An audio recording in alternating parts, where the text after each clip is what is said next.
I'm Chris Farrell, and this is On Watch. What a week we've had here in Washington, D.C., and frankly, across the country. First and foremost, I'd like to pause and send our best wishes, prayers for Representative Scalise, the two Capitol Police officers who were injured, and all the other folks at the ball field in Alexandria yesterday who were victims of that insane terrorist attack by the armed leftist who is seeking to assassinate members of Congress. Our best wishes go to a speedy recovery and for the families to be able to rebound from this. And we also salute the Capitol Police, between the Capitol Police and the Metropolitan D.C. Police, and also, of course, the Alexandria, Virginia Police. These folks have a huge job, and they're put at tremendous risk all the time. And they never know when somebody like this lunatic will show up and act out in his vicious anti-Republican, anti-Trump fantasies. Of course, he's been baited by a leftist media that has a steady drumbeat denigrating the president and denigrating his party. So surprise, surprise, words have meaning, and people who are sufficiently subject to that kind of poison eventually act on it. So there's a moment for reflection, a moment to pause and think about the words we use and the way in which we act, because there's folks out there on the fringe who will take the lives of others, and you have to realize the impact on families. It was a grave day yesterday, but let's put the whole week in context. We also had Attorney General Sessions appearing before the Intelligence Committee, and I think very wisely the Attorney General decided to appear in an open session, and he really rocked all the leftists back on their heels with a very strong, pointed defense of the lies, the disinformation, the whispering campaigns, all the really negative, it's propaganda, frankly, that has been generated over and over again.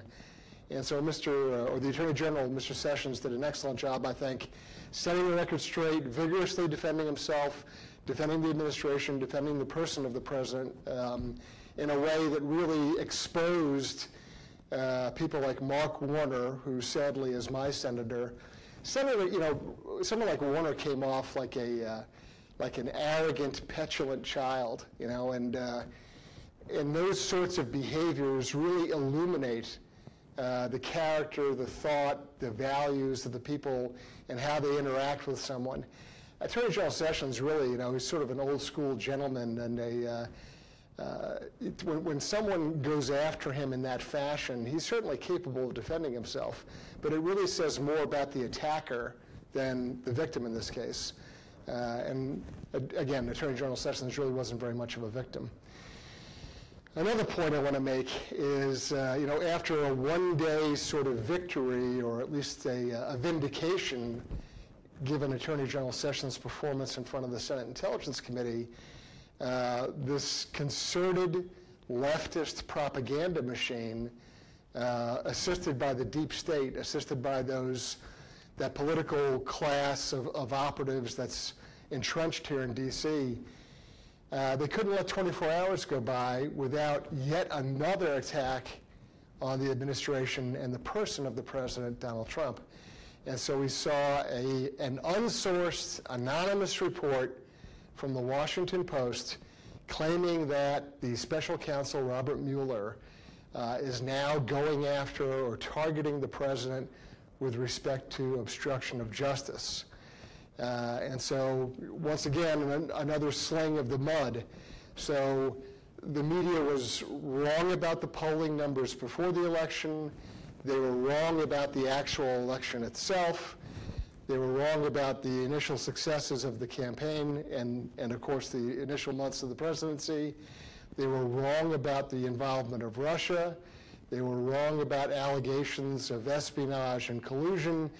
But now you're supposed to believe that the president is going to be in some way investigated or pursued legally for obstruction. I mean, this is just event after event after event where you see manufactured stories and really a left-wing propaganda machine operating, and each and every claim is either disproven or debunked or denied, yet they just keep coming. And so last night, the Washington Post comes out with this report, again, anonymous, unsourced. You know, and frankly, there are times when anonymous sourcing on a news story is appropriate, but it shouldn't be a steady diet. It shouldn't be the day in, day out, process of work or the standard for journalism that the Post does that. And so in this case, again, another attack. And you know, no one can name the criminal predicate. I have yet to see anyone say, on this date, at this time, you know, essentially an indictment, right?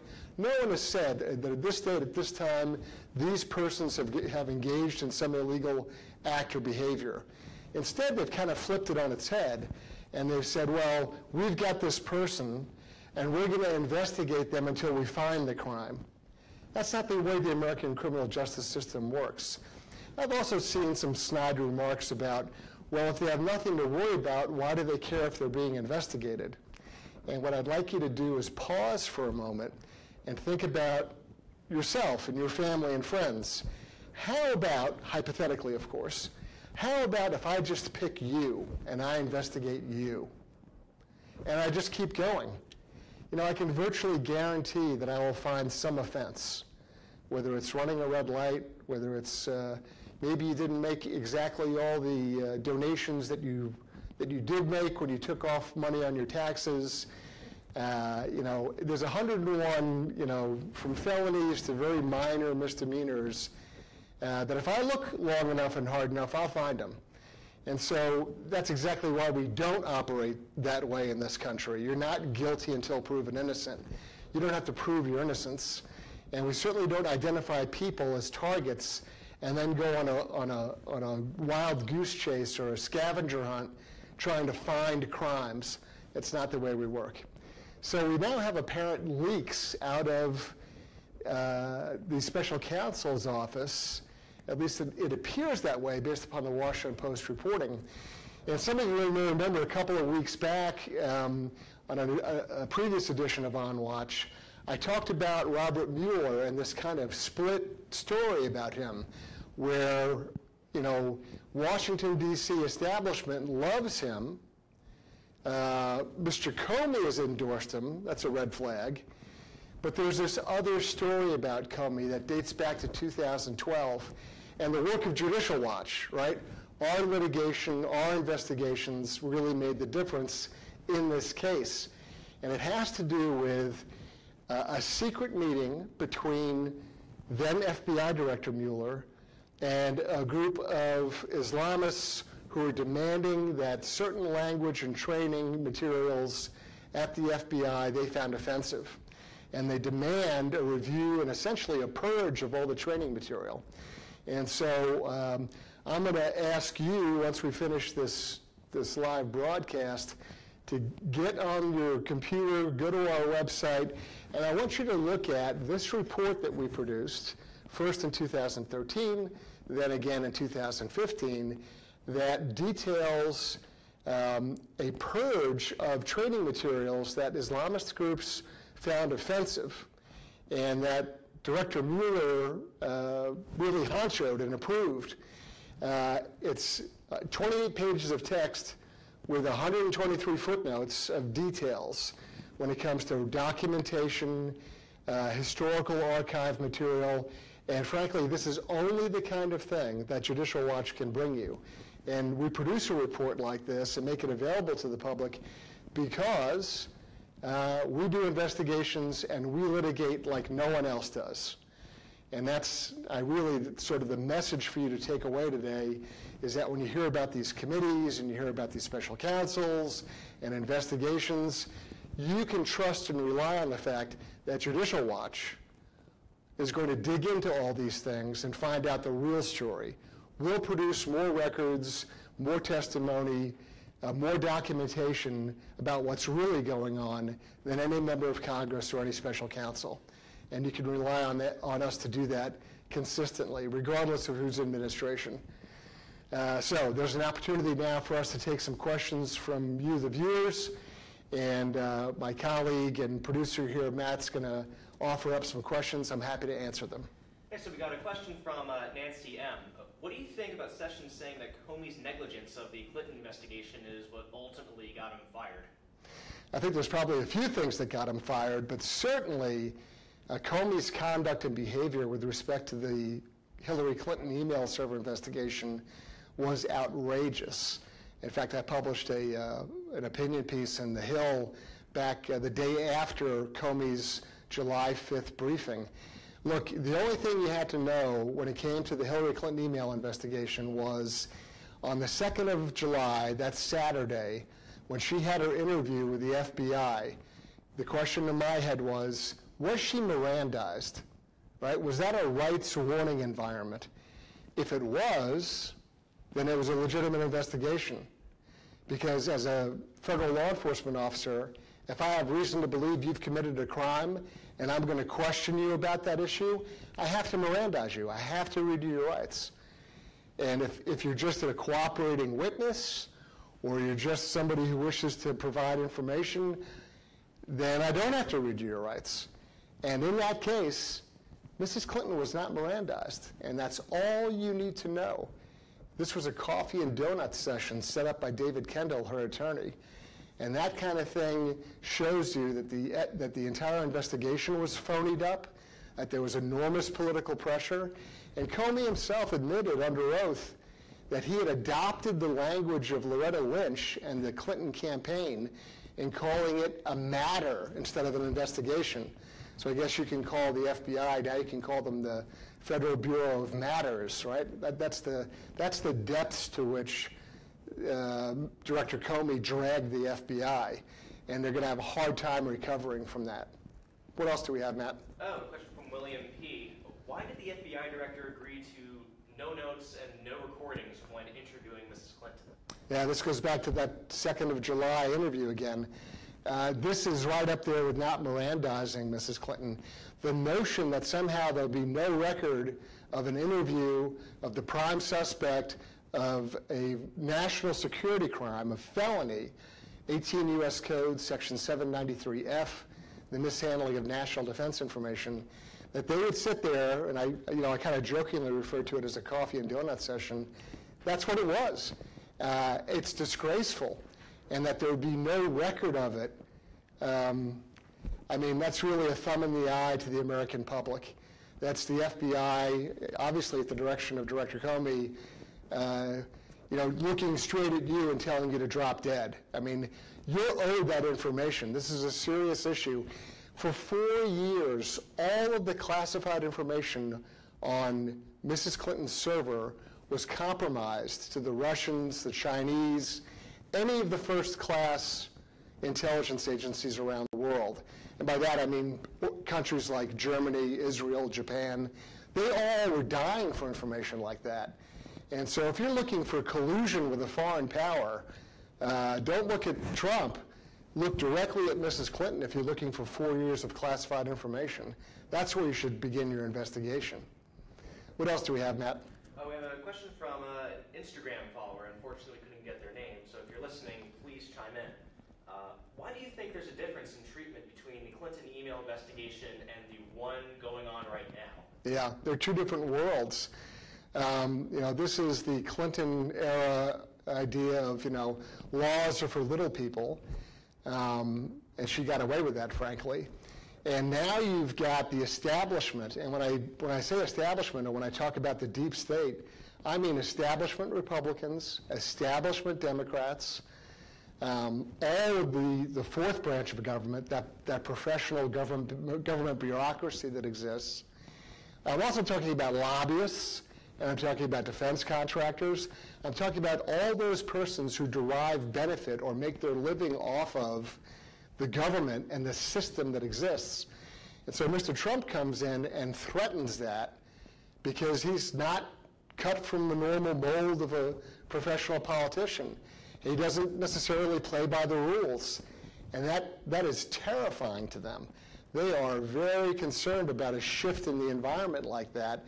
And so you now see a vigorous pursuit of everything imaginable. There are people who made fun of supposedly, President Trump had 2 scoops of ice cream instead of 1, and there's entire news media reports on that. This is insanity. This is a propaganda campaign to deride and to delegitimize and to trivialize the legitimately elected president of the United States. It is a form of soft coup, and I've talked about that in a previous episode of On Watch. I encourage you to go watch that episode after this. We got a question from Joyce Z. Why have they not reopened the investigation on Hillary after Comey's testimony? Yeah, we don't know that they haven't, frankly. There's reason to believe that Attorney General Sessions could order, in the regular course of business, for his staff to do a relook, to do a review of the case. Arguably, there could be a grand jury impaneled right now looking at it. Comey did not get the final word on this, and there's no reason why Attorney General Sessions couldn't go back, and not necessarily him personally, but certainly one of his chief deputies, and give it a fresh look, because it was so outrageous. Mr. Comey's conduct was so off the charts, it almost begs for it to be re-examined. We got a question from Kim Marie C. Did Comey commit a crime when he admitted that he gave the note or his memo to leak to a news reporter friend? Were his memos government property? It really was an astonishing admission on the part of Comey. He's sitting there in sworn testimony before the Senate Intelligence Committee, and he actively admits or makes this confession, a spontaneous utterance, that he's violated his FBI employment agreement. I encourage you to go on the web and look at paragraphs 2, 3, and 4 of an FBI employment agreement. He's taken government records and absconded with them, right? The only reason those documents, those memos were created was because he was operating in his official capacity as a government employee, discussing his work as a government employee, and recording it as a consequence in a government car, at least at one point. It is all derived from the proximate cause of the creation of those notes is his employment status as an FBI director. And so when he took those notes, he absconded with federal records. This is much akin to what Mrs. Clinton did when she took off with her emails from the State Department. And so, I was flabbergasted when I saw the Senate Intelligence Committee, both Democrats and Republicans, at the end of that testimony, lauding Mr. Comey as this great American hero and patriot. He just got in front of them and admitted, at least something unlawful, if not all the way criminal, and they continue to sit there and flatter him. It's mind-boggling to me. Catherine R. wants to know, will Mueller be fair in his probe of the Trump administration? Yeah, that's an open question. I mean, I wish I could answer it with a straight-up yes or no, but I can't. And part of the problem is he's conflicted. He and Comey are buddies. They're pals in this, and they've known each other for years. If you look at the recent hirings of staff by Mueller, it appears that he's gone sort of all left, right? And there are just too many questions. If Mr. Mueller has a pretty broad slate right now as to where he can go and what he can do, and I think it would behoove the administration for Mr. Rosenstein to come back to Mr. Mueller and emphasize that he's to look for criminal matters only and not go off on a wild goose chase. And that's kind of the history of special counsel, so we'll see what happens. I don't know. A question from Diane. If Mueller has all these problems from his past, why was he selected? Yeah, exactly. Well, he's a Washington guy, right? He's an establishment guy. And, when in doubt, you go with what you know. And so the system, right, the deep state, if you want to think of it that way, the professional establishment folks who have spent decades in service, they think, well, who's around that we can use? And, hey, let's use a former FBI director. He's sort of pre-qualified, right? He knows the system. He knows Washington. And while some folks would think that's a plus, in this case, you can make a pretty strong argument that it's a minus. A question from Jennifer, just special counsel that is part of the swamp? Where is the wisdom in this? Yeah, and so in this case, you've had the Attorney General recuse himself for all matters related to the campaign, and of course there's this allegation that's not been knocked down, by the way, but there was this allegation of Russian collusion. Was there Russian efforts? Yes. But frankly, there have been Russian efforts at influencing our elections for the past 100 years, and I mean that literally. And so, you know, the idea of collusion or some criminality has been eliminated, and the Attorney General had recused himself because of that. Arguably, he could reinsert himself now and say, no, it's been knocked down, let's go forward with the investigation. But instead, it fell to the Deputy Attorney General, Mr. Rosenstein, and he made the choice of Mueller. And so that's kind of the sequence of how that all laid out.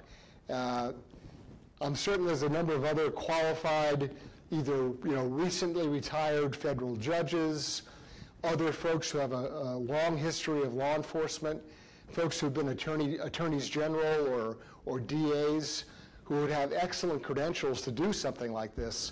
Mueller's not the only game or name in town by a long shot. The question from Carol: how can Comey have, quote, worked closely on his testimony with Special Investigator Mueller before appearing in front of the panel? How is that even allowed or legal? And how is that not a conflict of interest for Mueller? Yeah, I mean, your question answers itself, right? I mean, it's a good question. It points out or illuminates the problems and the conflicts of interest here. And, your question is my argument. I adopt it. It's a good point to make. A question from Peter H. How can the special counsel remain if he's such good buddies with Comey? Yeah, again, back to kind of the same point. It is a conflict of interest. Arguably, he'd have to recuse himself from any direct involvement with Comey because of this personal relationship. It's a hanging question. It'll be answered one way or another, I assure you, hopefully in an orderly way and not in one that creates yet more turmoil and scandal. I have a question from Cheryl D. Was Comey grandstanding during his testimony? He didn't like being told to call the Hillary Clinton investigation a matter. Does he not have backbone? Yeah, I'm not impressed with Mr. Comey, and those of you who have seen my earlier reports and other video concerning my impression and my opinion of Mr. Comey know that for years I have warned that he was a problem on a number of fronts. But specifically in his testimony before the Senate Intelligence Committee, here's a guy who wants to play tough guy, then all of a sudden his feelings are hurt and he's worried and anxious, and then he stands up to some people but then retreats to others.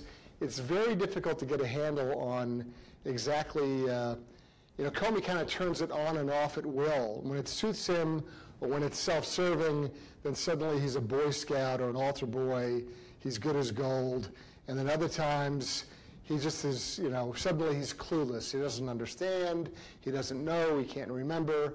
It's a very curious combination of behaviors. Okay, we have a question from Bob S. How will things go forward with Loretta Lynch?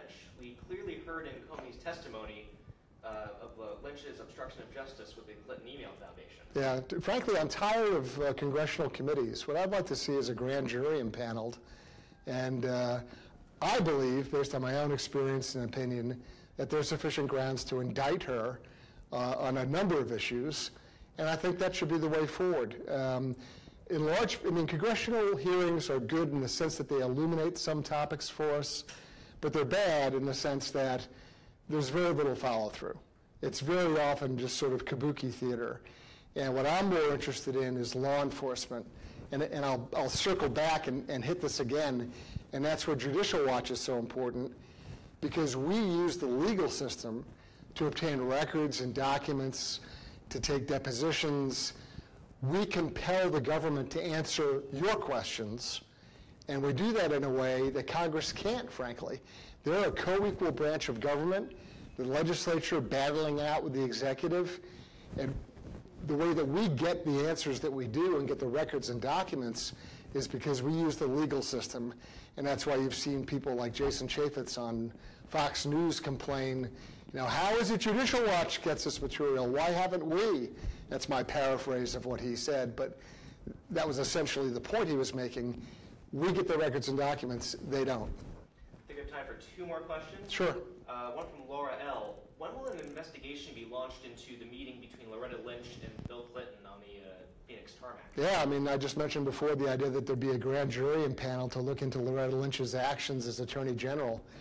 That would be a part of it. I mean, you have 2 very intelligent, highly educated, very experienced attorneys in the form of both Attorney General Lynch and obviously President Clinton. These are not people who just fell off the turnip truck. They know exactly what they're doing.